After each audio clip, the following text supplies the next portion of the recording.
This podcast episode, I sat down once again with Johan.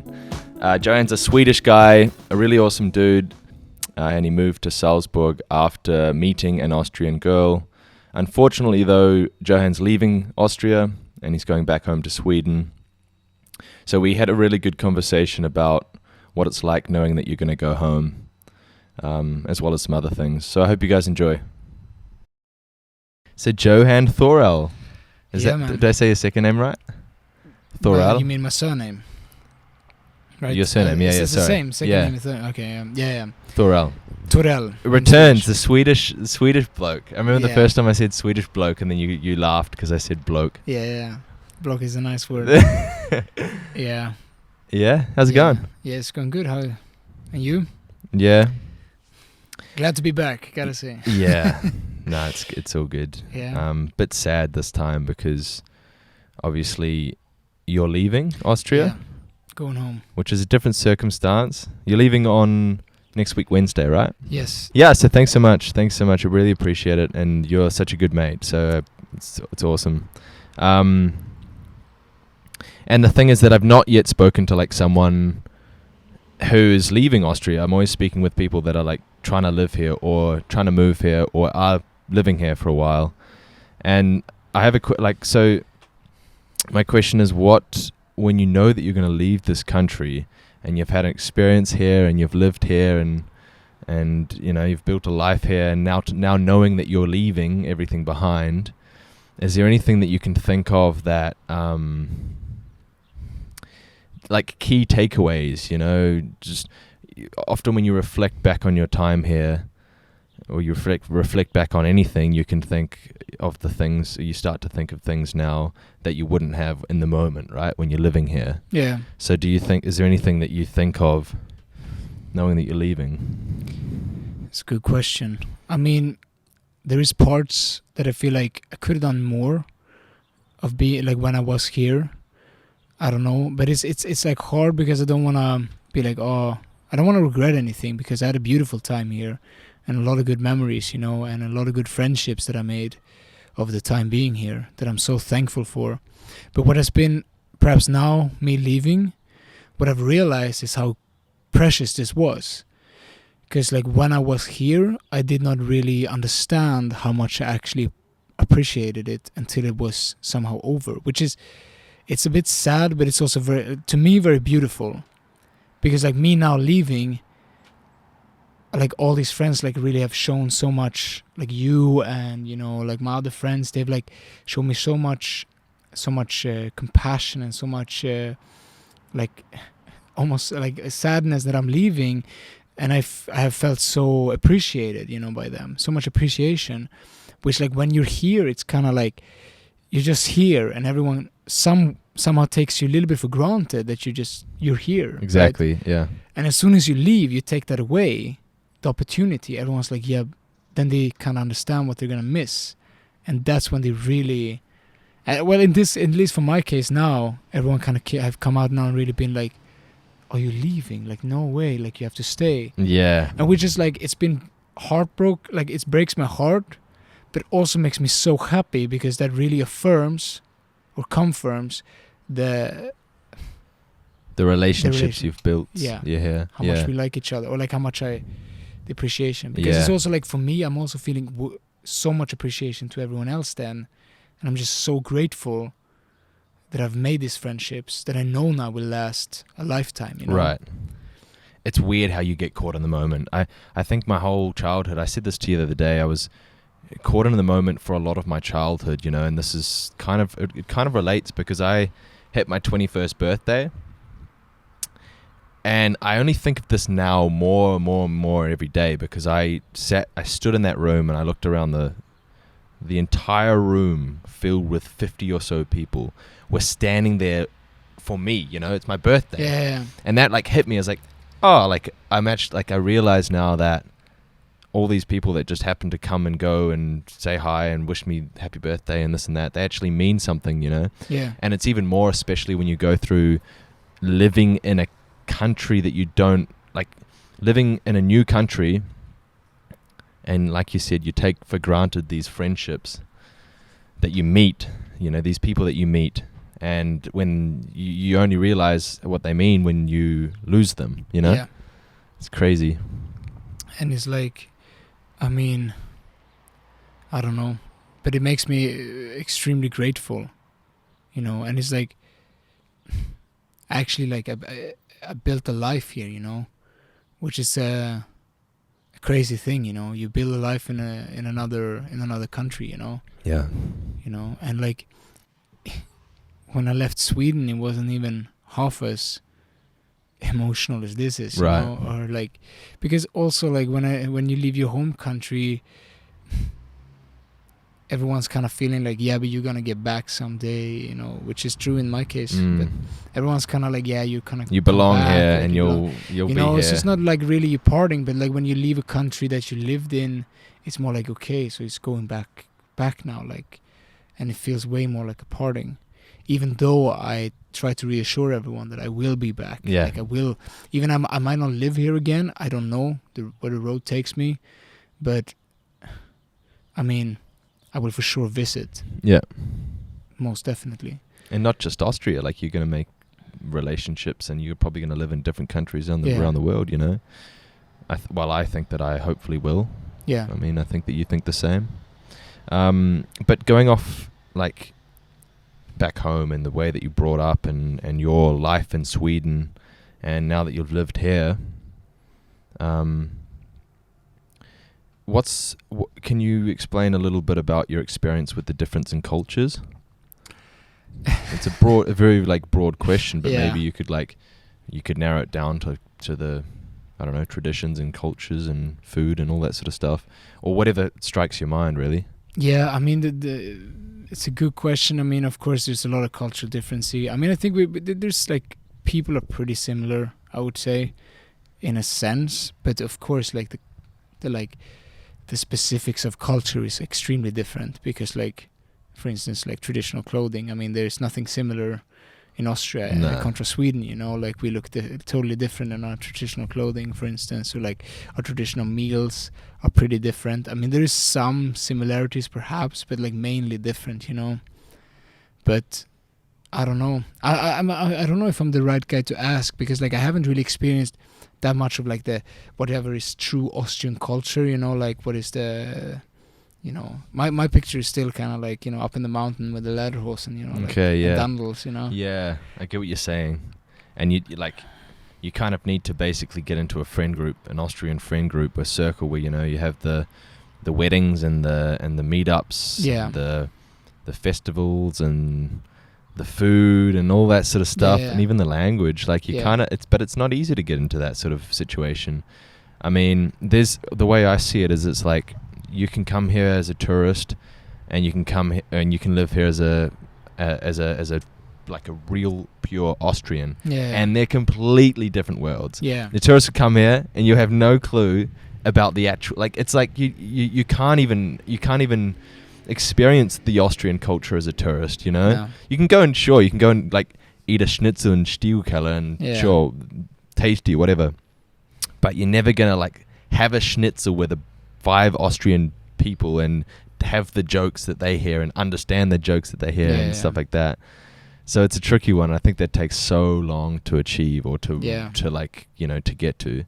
That's something that me and my girlfriend were talking about, is like, she appreciates the fact, like, to just sit down with another Austrian person, you know, and talk to them, because like me and her can talk, and we can talk about everything, but there's an aspect, like when she sits down with her best friend Bianca, that I could never fulfill. I mean, not in the next 10 years probably, because, you know, they've been brought up here, and it's like, it's so hard for me to be that person, or to have the same humor almost. Yeah. It's not a bad thing. Like, I bring values from New Zealand that she appreciates, and she would never be a New Zealander for me. So it's a weird concept, but yeah. But I really like that though. Like, I like cultural divide. Like, I think there is so much to gain from it, you know, when people are different. I love differences, you know. And it's just like, I don't know. My picture of Austrians is like they're more direct than Swedish people. Okay. Like, they're more just straight on the point. Swedish people are very, somehow restrained or like a little bit more, I mean, socially awkward. Yeah. You know, Austrians are a little bit more like whatever, and they just kind of talk to random people on the streets just for fun. Like they think that's funny. Like in Sweden, we don't really do that. We're a little bit more awkward. I always find that funny. But I myself, I really, as a person, I would say I've really benefited of what I've experienced of the Austrian people, of the ones I've met, because I've taken liking to the directness, because I think there is so much gain, because they say what they're thinking and just doing it. And me myself, I was raised always like overthinking what I'm saying, making me not do it. But here I'm kind of learning to express myself in a way that is more honest to myself, which I really appreciate. Just by watching people on the street, when I see them like, I don't know, like on the bus or like standing on the bus stop and just like saying something to each other, you know, and I just like, I like that. I really like that communal feeling, you know, which I miss back in Sweden, because I've never experienced something like that in Sweden. There is probably, but I've never experienced it. And when I grew up, I wasn't exposed to it. Okay, yeah. So. And you live in the countryside in Sweden, right? I mean, I grew up in a suburb to the fourth biggest city in Sweden, Uppsala. That's so funny. Which is really funny, because every time I say Uppsala in Austria, they think it's hella Uppsala. funny, because it's like, it means whoops, right? Yeah. Like, I guess for English whoops. speakers that don't speak German or whatever, I mean, Yeah. I don't really understand either, but they always say Uppsala when a mistake happens. yeah.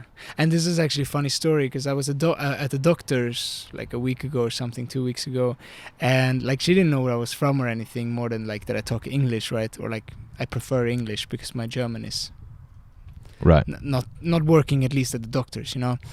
And then like something happened when she was examining me, and she was like Uppsala, and I like kind of like giggled for myself, you know, chuckled a bit. It's like, inside joke for yourself. because I'm like, yeah, that's where I'm from, you know. Like, and I didn't say anything, because I felt like it's not the time and the place, but it was kind of like for me, like Uppsala, yeah, that's where I'm from. Huh? Yeah. But what's the closest big city to yours? I mean, Uppsala is a pretty big city. Okay. I mean, it's bigger than Salzburg, I think. Really? Yeah, I think it's like a little bit bigger. Ah. It's like, here's like 150,000 and we're like 200,000. So it's like, I mean, it's not a huge city, but it's not a small city as well. But it's a city. Yeah. It's a city. Otherwise, you have Stockholm that is right next to it, only about 70 kilometers. Okay. Or 60. I don't know, like about an hour's drive. Yeah. And whilst you've been in Austria and in Salzburg, is there anything that's happened to you that you've reminisced on, or you've like that's happened and you've been totally embarrassed, or like, you know, okay, this is an example for me just to set the scene, right? When I was applying for jobs, when I came here, I was waiting. Oh no, sorry. I called the HR lady. So I heard her name. I'm going to say just her name's Carol. I called Carol and I said, sorry. I called Carol. She picked up and spoke German to me, right? Yeah. And she was basically, what she said in German was like, "Hi, you've called ABC Business. How can I help you today?" In German. And then I was just like, my response to that was, "Ich bin Johnny." Because I panicked and I tried to say, "Hi, I'm just my name's Johnny and I'm calling for this reason," but my German brain just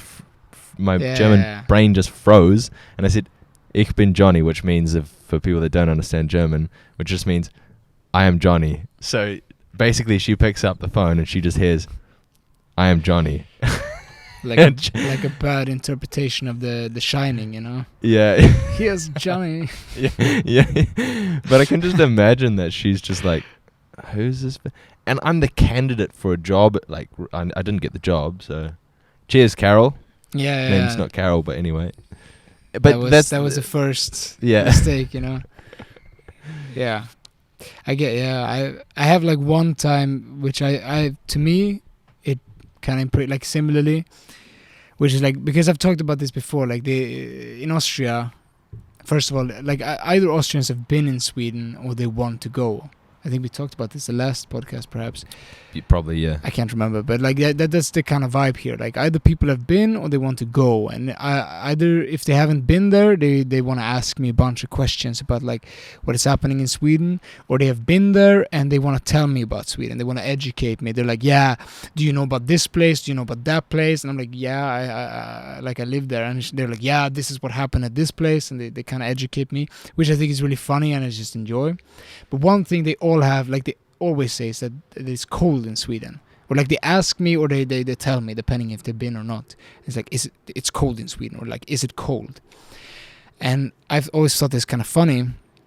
And like one time I was at the grocery store just shopping, and like I came up to the register and she said something to me in German, like in Austrian German, which was like I didn't understand anything. And I was like, yeah, ich kann nicht sprechen so gut Deutsch, which means just I can't speak German so good, so well. And and then I said, I'm from Sweden, like ich bin from auf Sweden. And then immediately she said, oh, kalt in Schweden, which means cold in Sweden. And the other register turned around to me and like, oh, kalt in Schweden. And they started talking about that they've been in Sweden. Ich bin there, in German. And I just stood there, nodded, because I didn't understand, because they were talking super fast, explaining to me that it was cold. And I tried to tell them, like, yeah, it's cold, but like it's not insanely cold, at least not where I'm from, you know. I love it. And it was kind of the craziest thing, because it's like so funny to me, because everyone tells me that it's cold in Sweden. And like even the people at the register in the grocery store, they have to tell me that it's cold. They even turn around, you know, gather around me. It's cold in Sweden. That's so good. I love it. It's like it's literally like you're saying that, like, yeah. Yeah, and cool. it's you so couldn't weird. have said anything less interesting. Like, yeah, and it's so weird because every time someone kind of tells you like this kind of things about your country, you're like, yeah, like you don't really know, because it's not even an interesting fact that it, like, to me it's like it's not interesting that it's cold in Sweden. Yeah, but for them it's, you know, wow, it's cold in Sweden. Yeah, 100%, dude. Yeah, and that's something that really stuck with me. And it became a thing afterwards for me, that it's cold in Sweden. But you don't want to forget that it's cold there, though. So you got to keep. So you need these people to kind of remind you, like, how your country is, because otherwise you might. Yeah. I'm just kidding. I might forget the long winters, you know. Yeah, dude. Yeah. But you've spent a lot of time here with a special someone. Yes. And even like you came here earlier today and we're speaking about Jake from Fancy Bikes.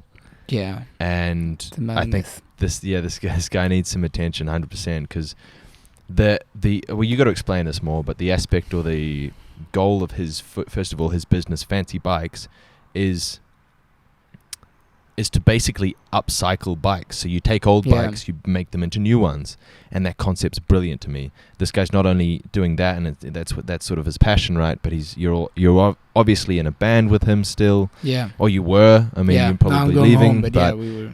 He's had a huge impact on your time here in Austria, and I think that, I don't know, all I can say is tell me more about like his whole thing and your whole thing and everything. I love to. Like, I love talking about Jake, and he's probably gonna listen to this. So, and maybe he'll be on the podcast. Hopefully, Jake, you have to come. Shout out.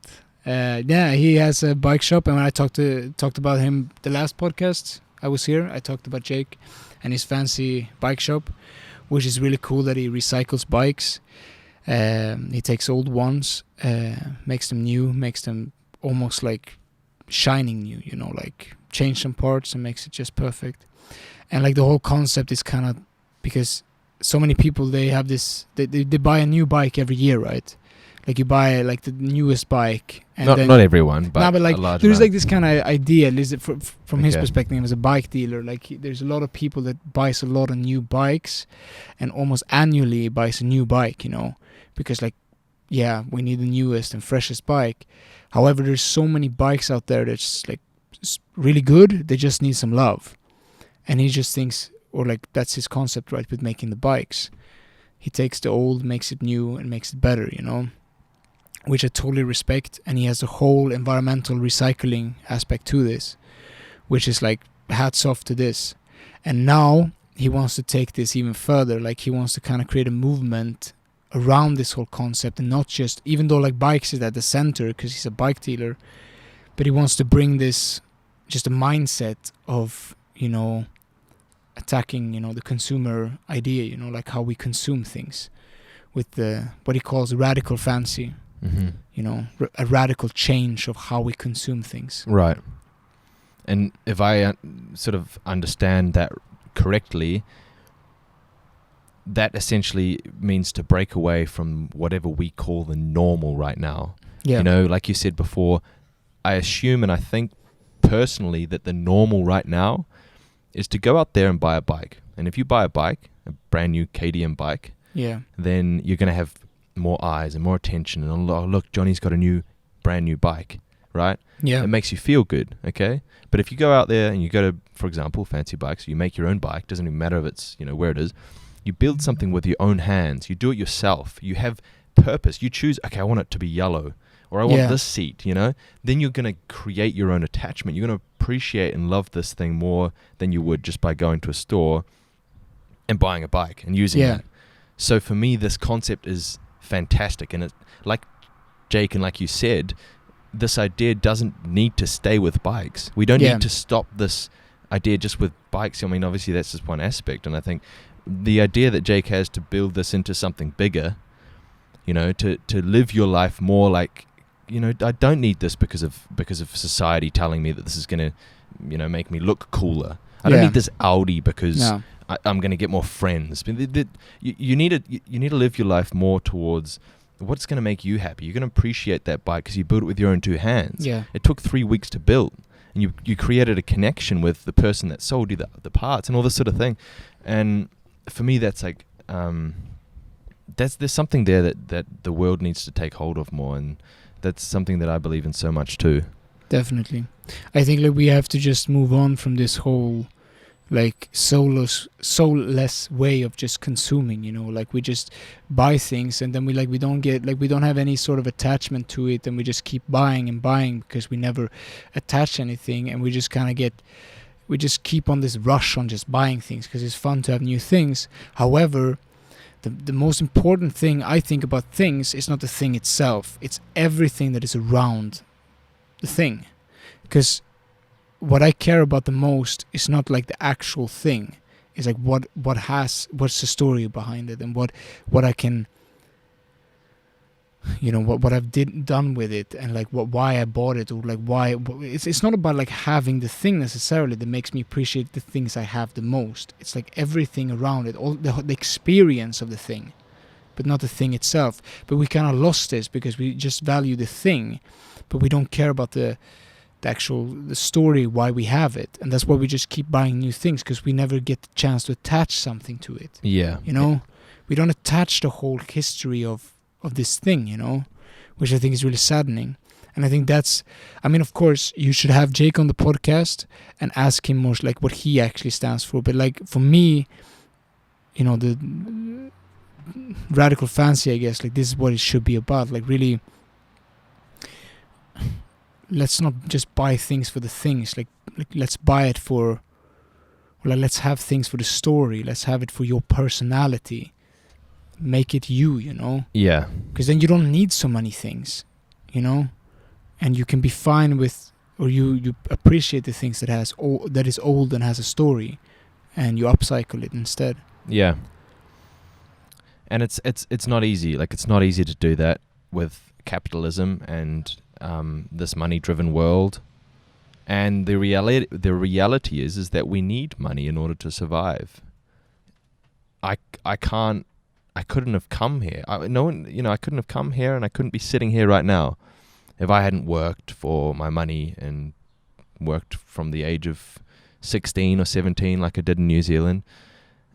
So the reality is that we have us and the companies and everything out there are so financially focused.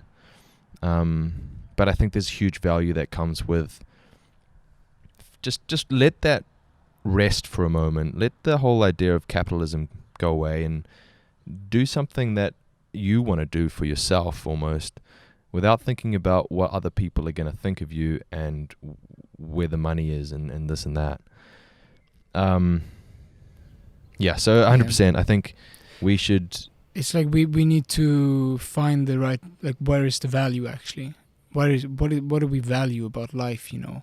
And I'm sure as hell it's not things. I mean, sure you can value things, but like at the end of the day, it's not going to be what you have, you know. It's going to be what you've done and what you've experienced, what you felt. And things might, like, actual things might contribute to that because you can use them to experience, or you can have stories with them or whatever. But like, it's not going to be the thing itself. It's not going to be that you had it. It's going to be like what you did with it that you're going to remember, and that's what you're going to cherish, I think, at the end of the day. At least that's how it is for me, you know. Like, for instance, I have a fancy bike, and I just love the process of making it, and that I know where it comes from, and it's from my friend Jake's, you know. Like, it's like so much personality in this and so much me in it, you know. And I struggle with the paint so long, and like everything like this just makes this thing, but not the thing itself, but like the whole experience so valuable to me. And then it's like the sentimental is gonna kick in, but then again, like, as long as I make it good for what it is, I can have this for the rest of my life, you know. Yeah. And I don't need to buy a new bike every year because I have this, you know, that will satisfy that need. Yeah. Because I also attach everything, the history to it. So everybody, if you want a bike, I 100% recommend go and talk to Fancy Bikes, Jake, and I think he'll give you a free beer and he'll help you out. Surely, I don't know if he will, but I think he will. If you refer to the podcast, he give you free coffee. That I know for sure. Okay, there you go. Yeah. What's the hardest part of living in Austria? Oh, that's a good question. I mean, I guess there's two things about that. It's like, I mean, you can talk about the practical or the emotional, for me, at least. So either you have the practical for me, like when you run around and not knowing German proper, and you feel a little bit, like sometimes you feel like you don't really belong here when everyone's talking German, and you just feel like an outsider, or like people talk to you in the street and you feel like, oh, I don't want to be a burden because I don't know German. That would be a little bit of like an inconvenience. But otherwise, like for me, it would be when you miss home, you know. That would be the tough parts of living in Austria, you know. Because sometimes you do miss home, even if you love being here, which I've done.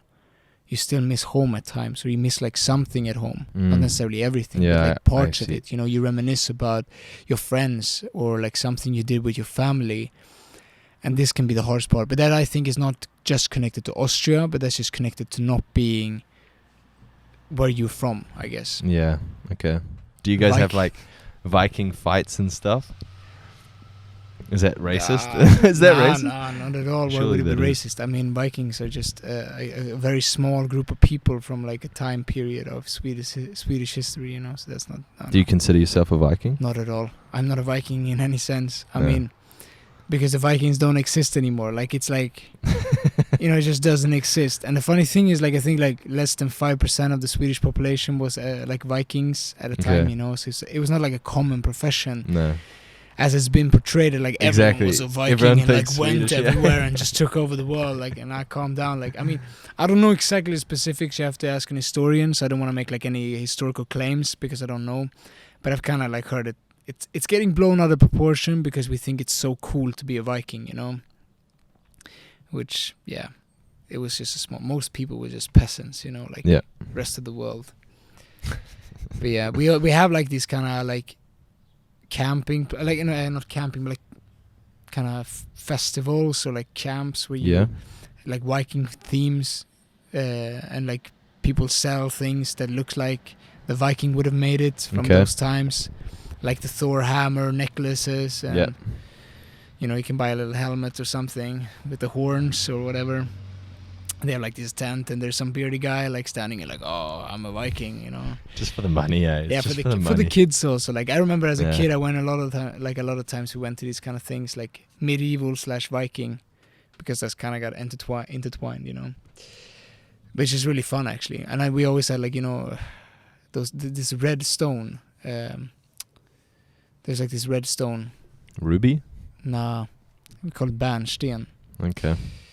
You know Anyway. what it is, whatever. And then they always made hammers out of it, the Thor Hammer. Yeah, right. Which is actually, at least from every picture I've seen, Thor's hammer is shaped totally different from the Marvel universe. So, and every picture I've seen of Thor growing up, he was red hair. He had red hair, not Really? blonde hair. But I mean, I don't know. Who knows what color of the hair he had? Well, you got to sue Marvel then. That's not on. I remember like when I saw like the Thor movie the first time, I was like, man, Devastated. I don't recognize this guy at all. Like he didn't like in the children's book I read when I was a kid, he didn't look like this at all. Nah, man. And he's like some Australian dude, surfer. Yeah, Like, that's the funniest thing. Yeah. With the Well- long hair and stuff. Like, and he also has like 2 goats riding his carriage. So the myth is like this, right? He has 2 goats, which apparently he can eat, and after like the night they will like revive themselves like a phoenix, Really? sort of. But he can eat them. So if he ever gets hungry, he just grills his own goats, and then they start living And then again. they just That's a myth, I right? love it. And then this is what the thunder is, right? So when the hovs, like when he's riding in the sky with his goats and his carriage, that's the thunder. And then he swings his hammer, that's the lightning. Okay. And that's the myth, It sounds like Santa Claus for like Vikings sort of. with like reindeers and stuff, but instead of reindeers, it's goats Yeah. that he eats. That's a good story. I like stories like that. Yeah. They make me, And then the hammer is called Mjolnir, yeah. I think. Same in If there's any Swedish or Scandinavian people listening, please don't hate me if I said wrong. It's like Mjolnir, and there's like Gungnir, which is the spear of Odin. And then there's like a ring. There's a lot of things that the dwarves made, the cunning dwarves that made these like super high-tech weapons. Okay. Like a little boat that can turn into a big boat that you can have in your pocket. There's a lot of the sets in the Marvel universe. I don't know if you watch many of the. I've seen a bunch, yeah. Because so there's I'm like a familiar. dwarf that makes Thor's hammer, the new one, Yeah. and in one of the new Avengers. Yeah. So it's crazy to hear a story like that.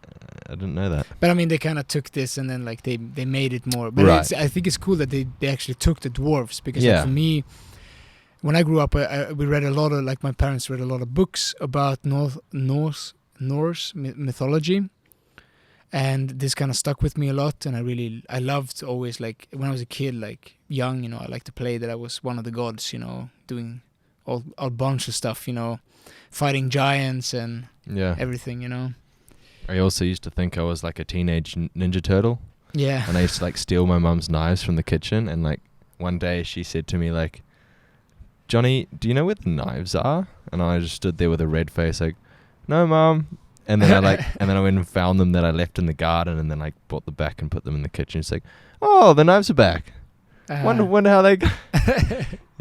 Meanwhile, I was out there trying to be a Ninja Turtle. Yeah. Ninja Turtle was dope. I loved Ninja Turtle as well when I was growing up. I was always Donatello, the smart guy. Okay. The purple bandana, yeah. And like my best friend, he was Leonardo, and then like another red- best friend, he was like, I remember everyone was one Ninja Turtle, like, and we just did things. Back when days were good and we could Yeah. just pretend to be fake people, Yeah. fake But like, superheroes. I love that we were like legit taking the roles, and we like took them seriously, and it was like, you're this, and like we never changed, we were always the same guy. So every time we played Ninja Turtles, it was always the same lineup, and we just did the same things, like Love it. running around in our own world, swinging imaginary swords and sticks, But yeah. Well, one last question. What's your advice for an expat? I guess this is advice from a Swedish person. As an expat, So people that are expats in Austria or Salzburg, how do you make use your the life time. easier? use Sorry. the time here, appreciate it, and take the opportunities. Like, because that's the thing I wish I did. I don't regret it, but I wish I did. Was like, just take the opportunity. Like, do things. Like, just don't hesitate. Just if you feel like you want to do something here, just do it. And interact with the people. Like, I wish I interacted more with the people here, even the people I was friends with. I just wish that I somewhat reached out a bit more, and actually just did things. and not restraining myself by focusing on like, you know, work or that I'm just like living here. I wish I did more things, you know, and that would be my advice. You know, you're here, like you're in a different country. You have so many opportunities. You know, you have your friends back at home and they're just, you know, they're still back at home, and you are in a different country and you have so much things you can experience, you know, because you don't have your childhood here. So you can build your whatever part of life you're in. Just take it, you know, grab it. Don't wait. Don't wait till you have to go home and realize it's too late, you know. I like that, yeah. Well, thank you very much again for doing another podcast with me. I appreciate it, and I'm going to miss you a ton, and I'm going to come to Sweden to visit. You have to. That's the funniest thing. Like, everyone now is coming to Sweden. Like, everyone, and this warms my heart so much, because like everyone's like, yeah, I'm coming to Sweden, man. As soon as I tell them like, yeah, I'm going home, and they're like, yeah, but I'm coming. Like, it sucks that you're going, but I'm coming, you know. And I'm like, yo, come. Good. Means you make good friends here. Yeah. All right. Cheers, everybody. Everyone's welcome. Thank you for having me again, Johnny. It was a pleasure.